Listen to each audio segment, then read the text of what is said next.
Herkese merhaba. Bugün İstanbul'dan Ayvalık'a yola çıktım.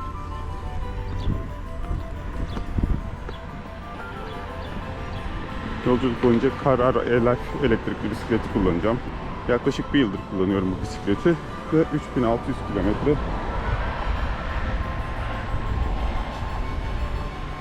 Yol yaptım kendisiyle. Yolculuğumu uzun tutmayı planlıyorum. Yaklaşık 1,5-2 ay kadar İstanbul'da olmayacağım.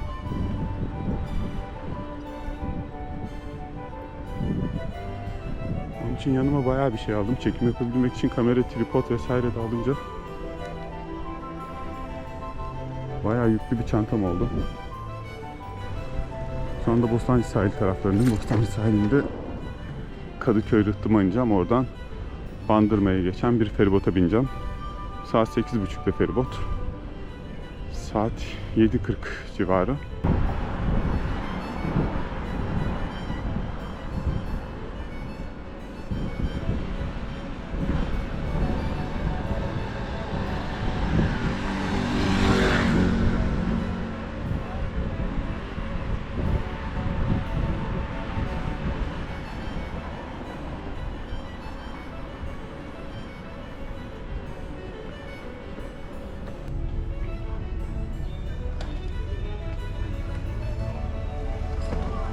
Benim bu panik halim, yarım saat erken geldim.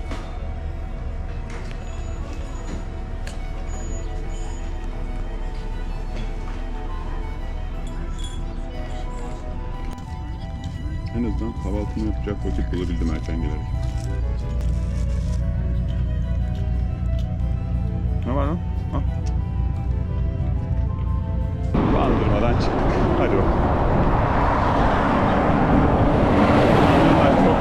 Bunlar çok korkutuyor. Bunlar olmasa gene yol biraz daha çekilir de insanın dibinden hız kesmeden geçiyor. Tırsıtmıyor değil. Uzak ve yavaş geçti gene. İyi, insaflı.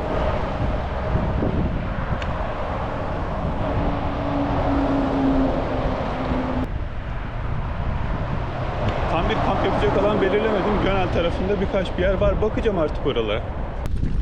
Birazcık gölge bir yerler bulacağız gibi. Bilmiyorum, yolun buradan sonrası biraz daha iyi olacakmış gibi. Umuyorum birazcık ağaç aralığı ve gölgelik yollar bulabilirim. Temennim o. Sabahtan beri güneşin altındayım. Tekerleklerim eridi resmen.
Güneş beni çok yordu.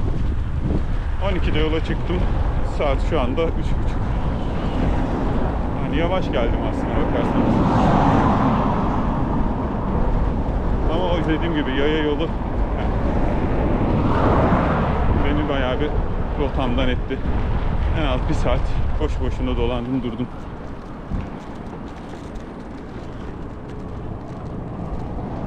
Yönen tabelasını da gördük nihayet. Buradan yani bu sanırım 20 kilometre daha ötede kamp alanları var. 20 kilometre var mıdır? Şöyle devam edelim.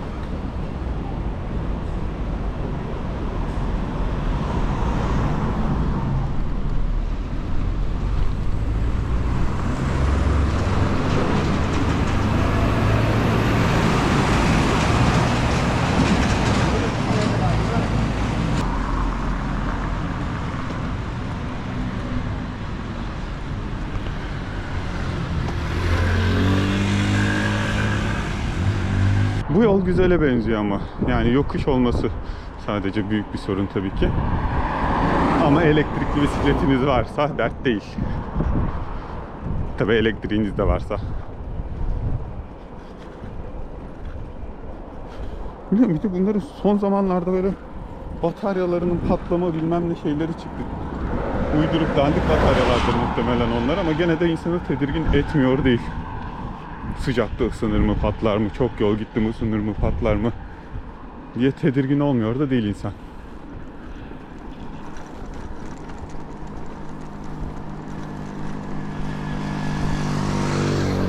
O da ayrı bir videonun konusu. Böyle yapıyorlar ya. Bu ayrı bir videonun konusu, şu ayrı bir videonun konusu. Evet, elektrikli bisiklet ve bataryalar ayrı bir videonun konusu. Hiçbir fikrim olmayan bir konu. Neyse, yavaş meyilli bir çıkıştayız. Hep böyle çıkış olsa canımı yese, dik olmasın da düzenli böyle bir çıkış olur.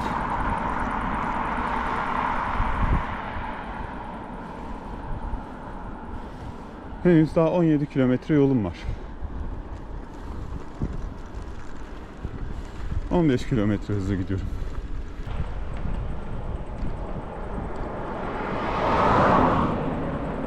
Burada seracılık gibi duruyor.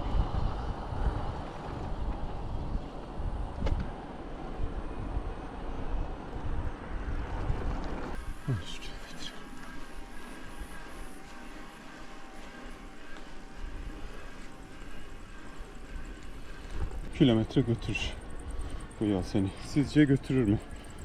Benim de 13 kilometrelik yolum var. Hemen hemen yarı yarıya. Bence hemen hemen götürecek. Denk gelecek. Hatta bitebilebilir. Biterse ne yaparım bilmiyorum. Bu kadar. Kilo ile birlikte. Elektriksiz bisiklet kullananlar bu yokuşları nasıl çıkıyorlar? Bana onu bir tarif etsinler. Ben de merak ediyorum.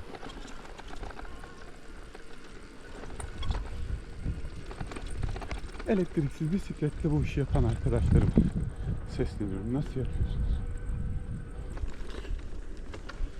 Neyse, bu güzergah böyle bir aya yayılacağını düşündüğüm için yolda bazı durduğum yerlerde kurgusunu da yaparım diye düşündüm. Yaptım gezilerin. Onun için aldım bilgisayarı yanıma. Hedefim Assos'a gidene kadar 3 tane ya da 4 tane kamp yapmak ve onları Assos'tayken sizinle paylaşmak. Sizinle olmadı ya, takipçilerimle. Yok, takipçim de yok ki.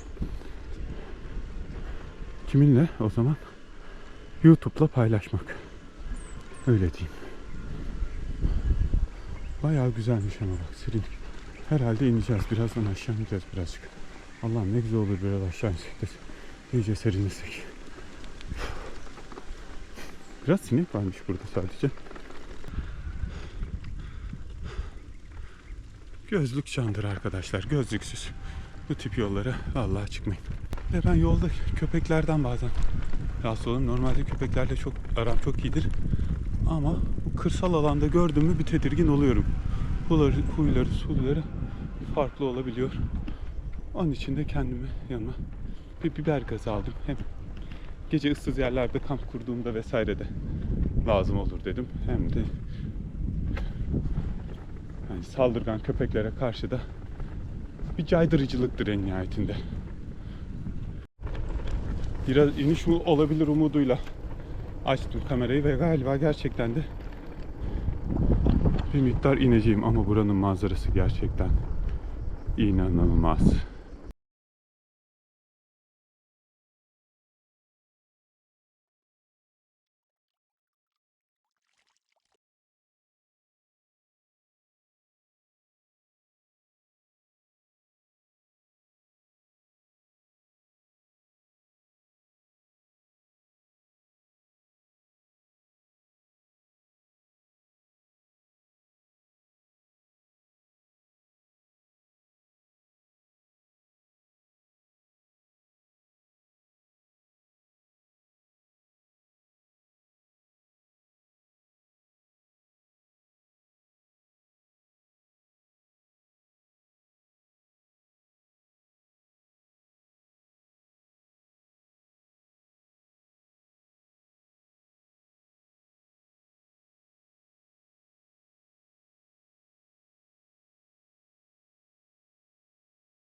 sinekleri görüyor musunuz?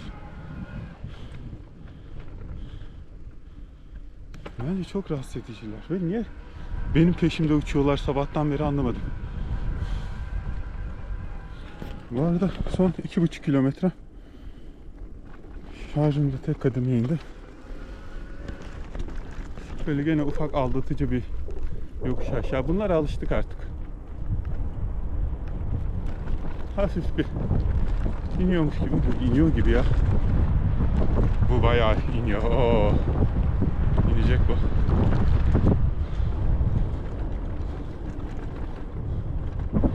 Böyle inecekmiş gibi yapıp ondan sonra yokuş yukarı çıkmakta sinirlerim bozuldu da. Bu bayağı yokuş aşağı iniyor. İyi be. 2,5 kilometreyi böyle gideceksek can feda. Sadece yarın elektrik problemimiz var. Ya böyle inmek zorunda değiliz aslında. Düz yol olsa bana yeter.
Evet, buraya kadarmış.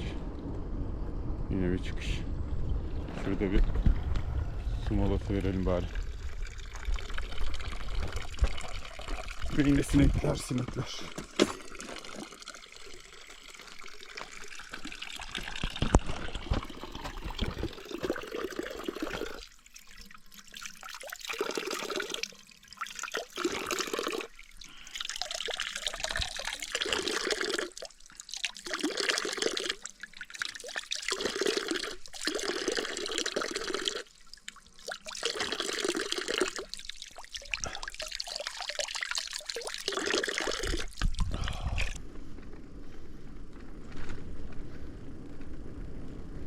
Yani yürüyerek gidiyorsunuz, elinizi kolunuzu sallamadan yürümeniz bence mümkün olmaz şu yolu keyifli bu sineklerden. Ama mevsimsel olduğunu düşünüyorum. Sineklerle cebelleşmeden hiçbir şey yapamadım. Videosunu da çekemedim hiçbir şey.